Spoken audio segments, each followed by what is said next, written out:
صل على محمد وآل محمد اللهم صل على ಅಸ್ಸಲಾಮು ಅಲೈಕುಂ ವರಹಮತುಲ್ಲಾಹಿ ವಬರಕಾತು. ಬಿಸ್ಮಿಲ್ಲಾ ವಲ್ಹಮ್ದುಲಿಲ್ಲಾ ವಸ್ಸಲಾತು ವಸ್ಸಲಾಮು ಅಲಾ ಅಶ್ರಫಿಲ್ ಮುರ್ಸಲೀನ್ ವ ಅಲಾ ಆಲಿಹಿ ವಸ್ವಹಬಿಹಿ ಅಜ್ಮഈನ್ ಅಮ್ಮಾ ಬಾದ್. ಇತರರಿಗೆ ನೋವು ನೀಡುವಾಗ ಈ ಹದೀಸ್ ನೆನಪಿರಲಿ.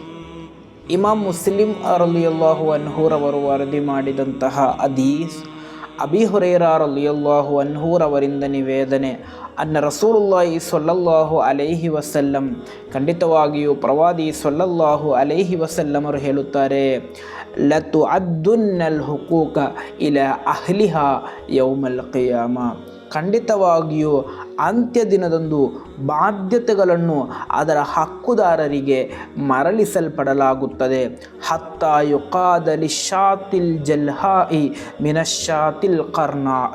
ಕೊಂಬಿಲ್ಲದಂತಹ ಆಡಿಗೆ ಕೊಂಬಿರುವಂತಹ ಆಡಿಗೆ ಪ್ರತಿಕಾರವನ್ನು ತೀರಿಸಲು ಅಲ್ಲಾಹನು ಅವಕಾಶವನ್ನು ಕೊಡ್ತಾನೆ ಎಂದು. ಅಂದರೆ ಅಷ್ಟಕ್ಕೂ ಒಂದು ಕೊಂಬು ಇದ್ದಂತಹ ಆಡು ಅಥವಾ ಮೇಕೆ ಇಹಲೋಕದಲ್ಲಿ ಕೊಂಬಿಲ್ಲದಂತಹ ಮೇಕೆಗೆ ಅಕ್ರಮವನ್ನು ಮಾಡಿದ್ದರೆ, ಪರಲೋಕದಲ್ಲಿ ಆ ಕೊಂಬಿಲ್ಲದಂತಹ ಮೇಕೆಗೆ ಅಲ್ಲಾಹನು ಕೊಂಬನ್ನು ನೀಡಿ ನೀನು ಆ ಕೊಂಬಿದ್ದಂತಹ ಮೇಕೆಗೆ ಪ್ರತಿಕಾರವನ್ನು ತೀರಿಸು ಎಂಬಂತಹ ಒಂದು ಅವಕಾಶವನ್ನು ಅಲ್ಲಾಹನು ಕೊಡ್ತಾನೆ. ಅಂದರೆ ಅಷ್ಟಕ್ಕೂ ಇಹಲೋಕದಲ್ಲಿ ನೀವು ಯಾರಿಗಾದರೂ ನೋವು ನೀಡಿದ್ದರೆ, ತೊಂದರೆ ನೀಡಿದ್ದರೆ, ದುಃಖ ನೀಡಿದ್ದರೆ, ನಾಳೆ ಪರಲೋಕದಲ್ಲಿ ಅದಕ್ಕೆ ಪ್ರತಿಕಾರವನ್ನು ತೀರಿಸಬೇಕಾದೀತು. ಯಾರಿಗೆ ನೀವು ನೋವು ನೀಡಿದ್ದೀರಾ ಅವರೊಂದಿಗೆ ಅಲ್ಲಾಹನು ಹೇಳ್ತಾನೆ, ನೀನು ಅವನೊಂದಿಗೆ ಪ್ರತಿಕಾರವನ್ನು ಕೇಳು ಎಂದು. ಆಗ ಆತನು ನಮ್ಮ ಸತ್ಕರ್ಮಗಳನ್ನು ಪ್ರತಿಕಾರವಾಗಿ ಕೇಳಿದರೆ ನಾವು ಹೇಗೆ ತಾನೇ ರಕ್ಷೆ ಹೊಂದಲು ಸಾಧ್ಯ?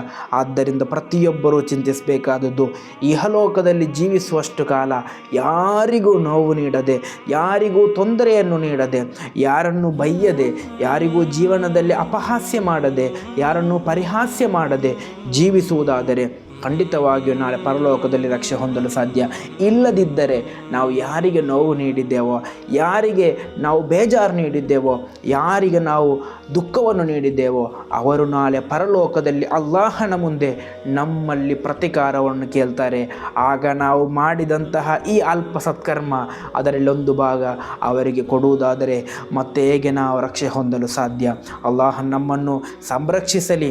ಇಹಲೋಕದಲ್ಲಿ ಯಾರಿಗೂ ಕೂಡ ನೋವು ನೀಡದೆ ಜೀವಿಸುವಂತಹ ತೌಫೀಕ್ ಅಲ್ಲಾಹ ನಮಗೆ ನೀಡಿ ಅನುಗ್ರಹಿಸಲಿ.